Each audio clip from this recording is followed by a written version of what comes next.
Hello, my name is Heather Smith and welcome to our Small Business Brainstorming webinar. Thank you for coming along today. You are welcome as we go through this session to ask any questions that you wish, and we'll do our best to answer them for you. So just to introduce myself, my name, as I said, is Heather Smith. I'm a fellow of the ACCA and I have a Bachelor of Commerce degree. I work with lots and lots of small businesses. I'm also a Xero consultant and an MYOB consultant. I'm the author of Learn MYOB in 7 days, which you should be able to find at any local bookstore. And my next book will be Learn Small Business Startup in 7 days, which will be released later in the year, which is very exciting. Sometimes the webinar is a bit informal, so I just wanted to share with you what I look like. Here's my dog here who sits with me during the webinar, Charlie. So I want to make it open that you can ask any questions at any time during this webinar, and I request that you use the chat facility. So during the webinar, you are muted. This means that we don't hear your background noise, your typing or dogs barking or phones ringing and kids crying. You should, however, be able to hear me. You should be able to hear me. The sound will come through your computer's speakers, so please check if you can't hear me that you have your own sound turned on. This is what your control panel looks like on the right-hand side, and you see that there is an area for questions.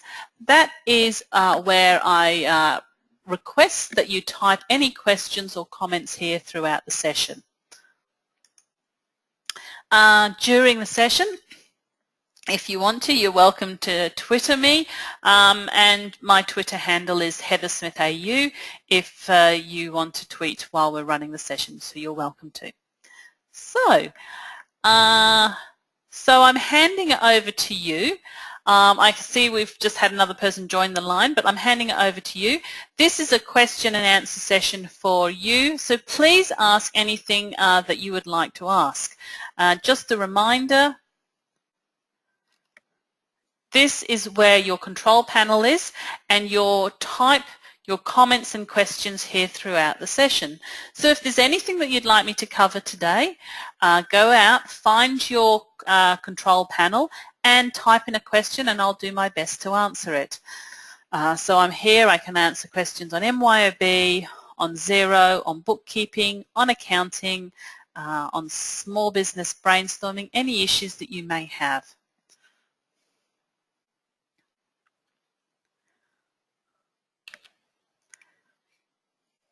So please feel free to answer any questions that you might have now.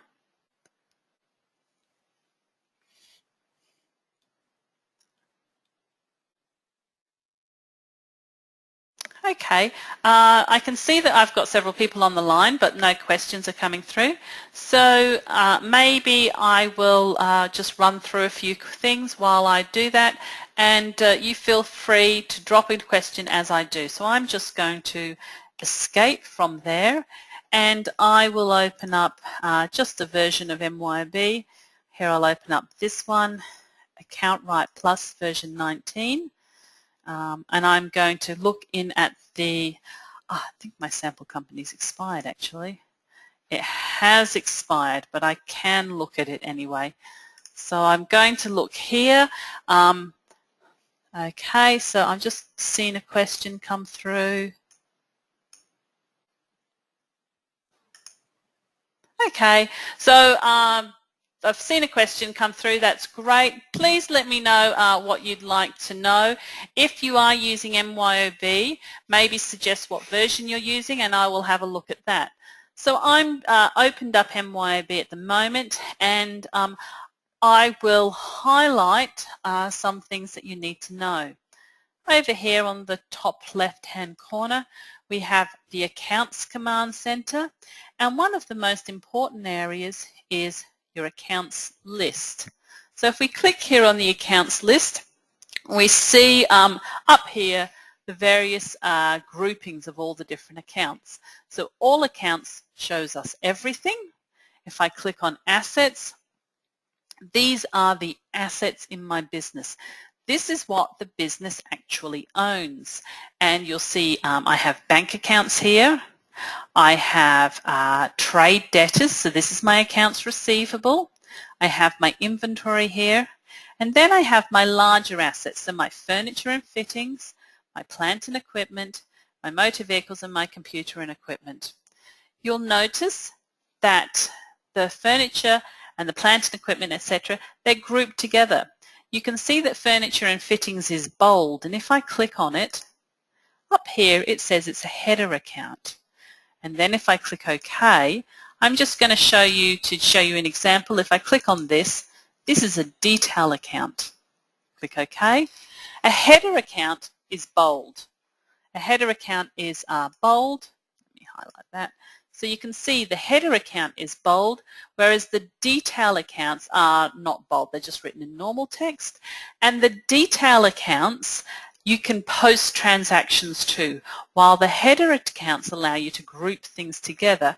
And you can see here they are grouped together, and you can't actually see, but it is actually a subtotal of furniture and fittings at cost and the accumulated depreciation. So on the in the column here, you also can see the tax codes here, and these tax codes are all set at not reportable.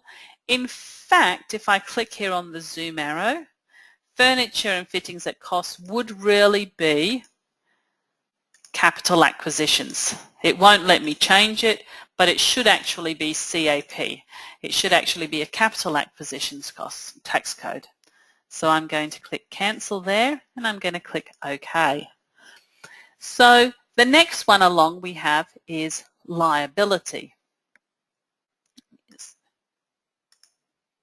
The next one along we have is liability. A liability is something that the business owes. Okay, so the business owes credit cards, so it has these various credit cards here.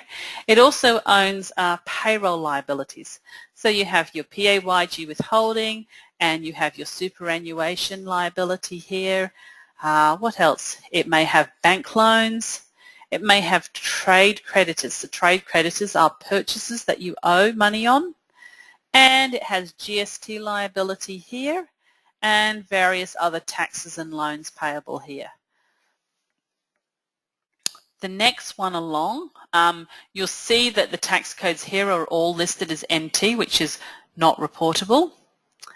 Okay, not reportable, and you'll see here there's linked accounts, and you'll see then on the balance on the right-hand side is the actual account balance for that account.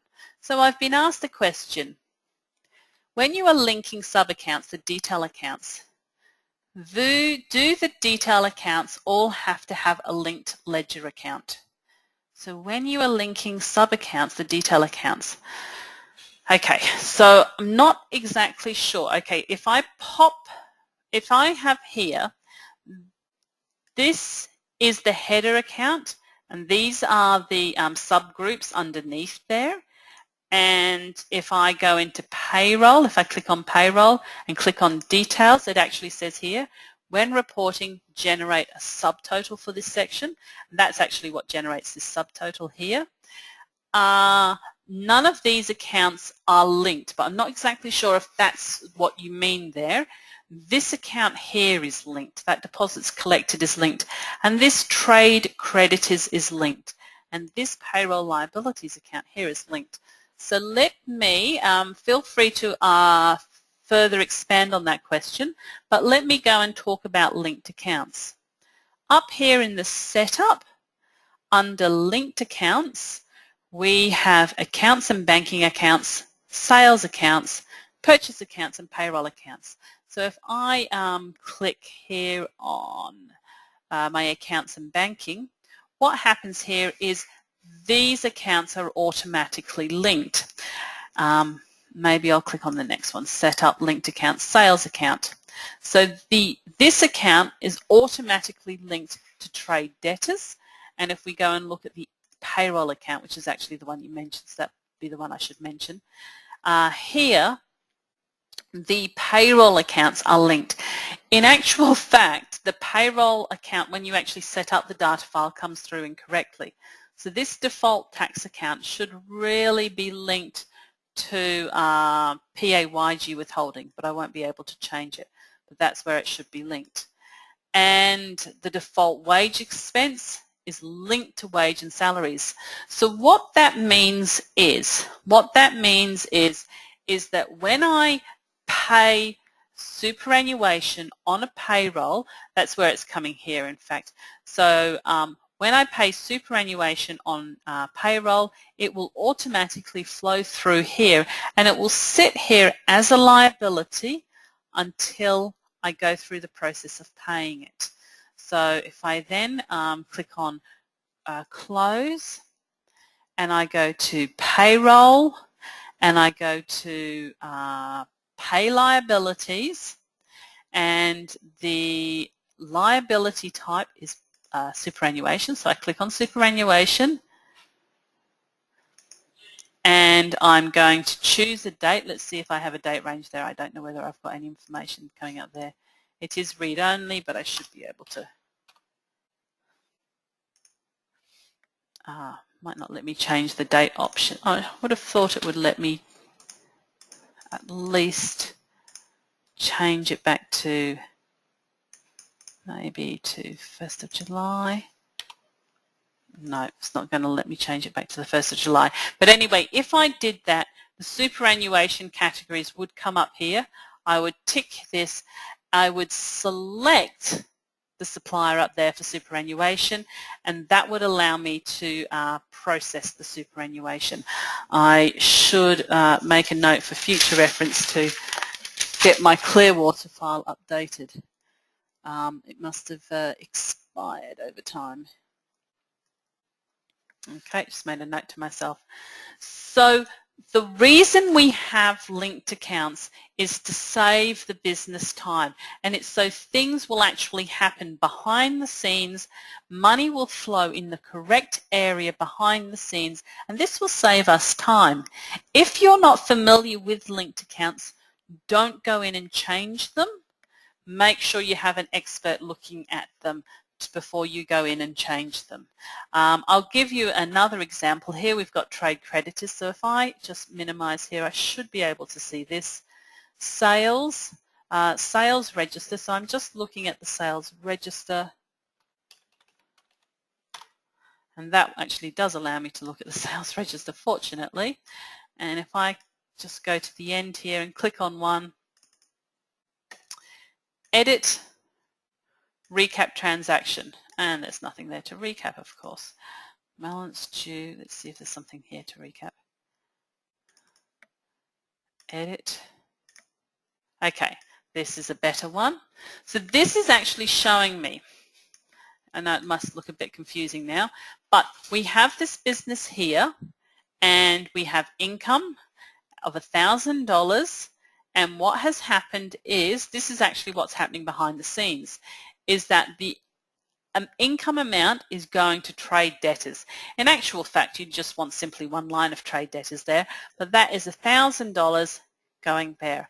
And that $1,000 is, we'll see it, if I just click here, we'll see it here on trade debtors. That $1,000 has been allocated there. And if I go edit, edit, recap transaction again, on the credit side, we have income. So ABC income on the credit side. That means credit by nature is increasing our income. And we've also recognized that we've actually collected GST and the collection of GST. So if I click OK, we will have received the income here. There is the income there, ABC income. And we will have the liability here of GST collected, and that will have flowed through there. So all of that has automatically happened from just entering that simple transaction there. It's happened behind the scenes, and it's made our life easier. So I'm going to click OK. Oh, OK, close, close, close.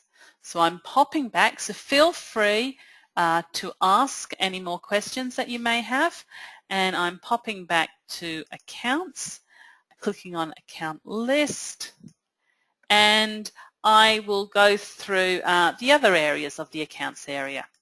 So I'm going to click on equity.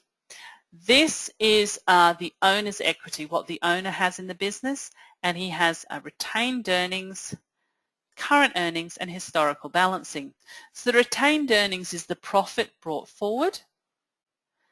The current earnings is the current earnings of the business in this financial year, and the historical balancing account should actually always be zero. The historical balance account should always be zero.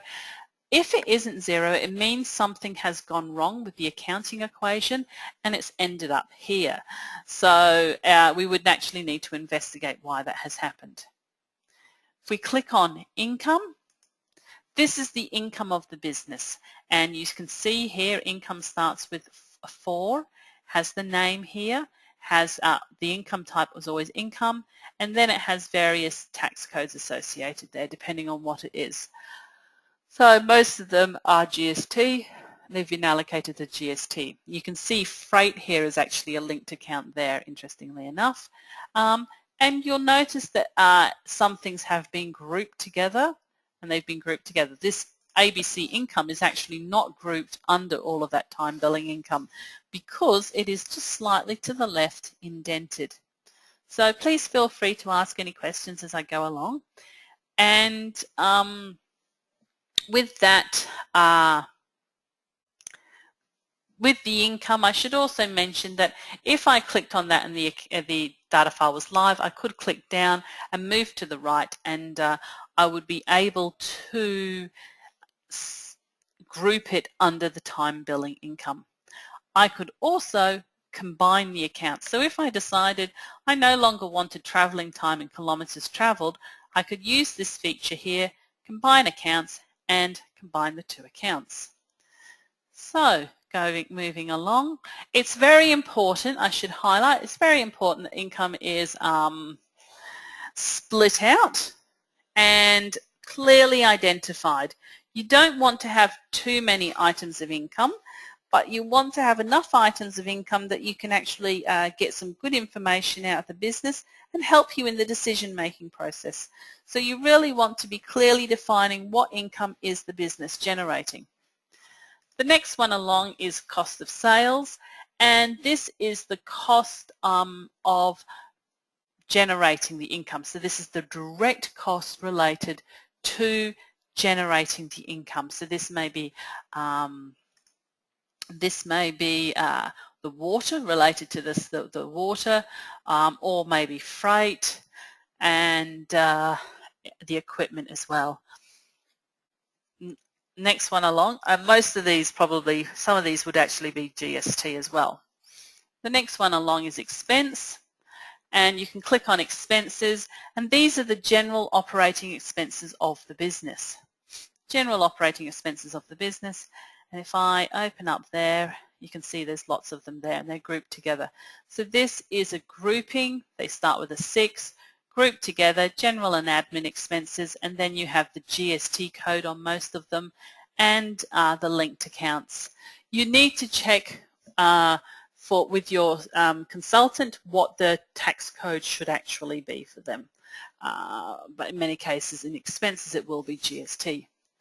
Then we come down to operating expense, and again a lot of those have got GST codes associated with them, payroll and insurance. The next two along, interestingly, we go from 6 to 8 and we actually miss out 7. So we go to 8, which is other income, and here we have interest income and miscellaneous income. So interest income is a financing income that's not really a part of running the business, and that's why we list it there. And miscellaneous income is income that is, well, it could just not necessarily be a part of running the business, but something that you've generated. Then I click on other expenses. If I click on other expenses, I have income tax payable, private use expenses that maybe I'm running through the business, Interest charges, again, this is financing charges, and motor vehicle interest charges. Again, not a part of running the business. This is a financing cost that we may run through the business here. So I'm going to click close on that. So what we had a look at there was our chart of accounts. Do you have any questions about that? I will move up to over to here to the top left-hand corner to look at my lists. And if I look at my lists and my tax codes, these are various tax codes in the business that it automatically comes through with. The main ones that you know are GST, so if I click on that, you've got GST, goods and services tax sitting at 10%. And again, we have linked accounts here. The linked account for tax collected is GST collected. The linked account for tax paid is GST paid. And I'll click OK on that. And that gives you, that is how the tax automatically happens. So when a GST code is allocated to a transaction, it flows through liability and it flows through here into GST collected and GST paid. And then when you come to do your BAS, you net the two off and you pay the difference. So again, that helps you sort out your BAS. Other tax codes that are here are GST free. This is for items that fall under the scope of GST but do not have any rating on them, so they're just rated at 0%. So typically you have GST-free items which are medical goods, certificate-related training, bank charges. All of these items are GST-free. And again, if you look in here, the difference is here. If I highlight that, it sits at 0%. Okay. Click OK. And some of these I find many people never actually even use. So all these wine equalisation taxes here. So if I was you, I would click on them and delete the tax code.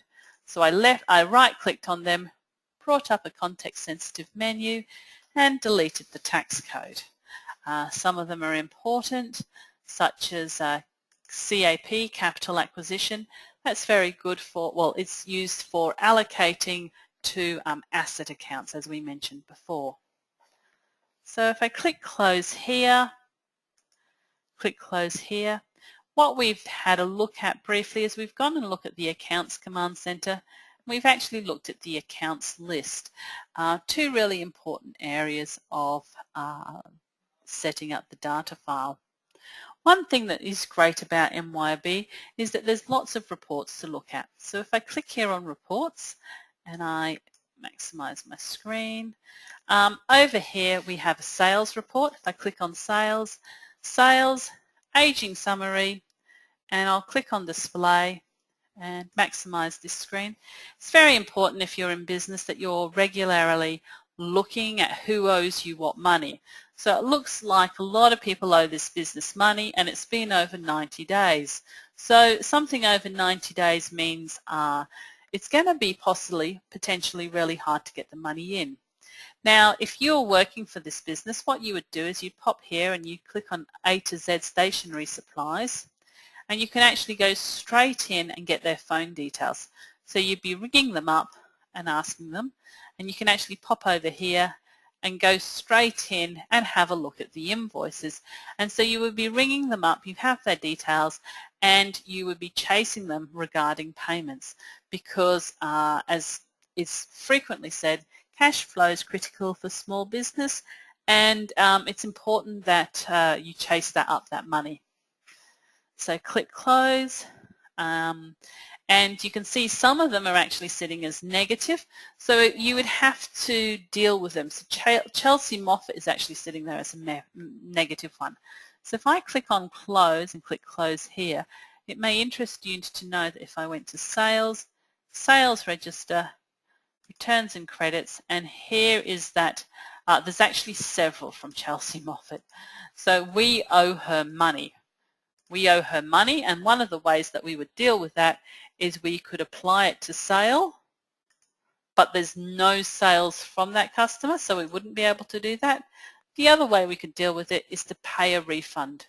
So we would actually pay that as a refund to her to sort out that issue. It may be that we're simply going to hold on to the money until she makes another purchase with us, because it's better for us to have the money than to give it back to her, unless she's asking for it and it's a reasonable situation to give it back to her. So popping back into reports, we can also be aware that with our reports we can come down here and quickly see what reports are open. So we can click on Open Invoices and Orders and pull them up for an actual period. So maybe if we pull them up for the first, don't think there might actually be any information there. Yes, there is. Okay, so that highlights to me for that 6-month period what invoices are still open, and maybe the report is useful again for chasing people. Also, it looks like I'm doing a lot of business with one person. Is that good? Do I need to diversify and consider working with other people? What other reports we have here? We have a sales summary by item. I'll see if I have any information here. No, I'll see if I call up a different date range. It might not like that. Oh yes, it was okay with that. Okay, so this is a sales report, sales item summary report for each individual item. So it's telling me coolers have been rented, coolers have been purchased, and the amount that they've been purchased for. It's actually a little bit of a messy report, isn't it? But it does show me what inventory is sold. So you can see here glass crock and who's been buying it. I can customize it. And you can see here, customizing is similar for a lot of reports. If I choose here, untick all of them, and then just choose glass crock, click OK, click display, and I actually just see the information for the glass crock. Now that actually may be quite useful because the manager may have said, can you tell me who I've sold glass crocks to? And I can produce that. I can also, if I click on Customize and click here on the second tab along Report Fields, there may have been additional report fields, or I could add it onto separate pages, but that's actually not relevant for this particular option. Okay, so click Close on that.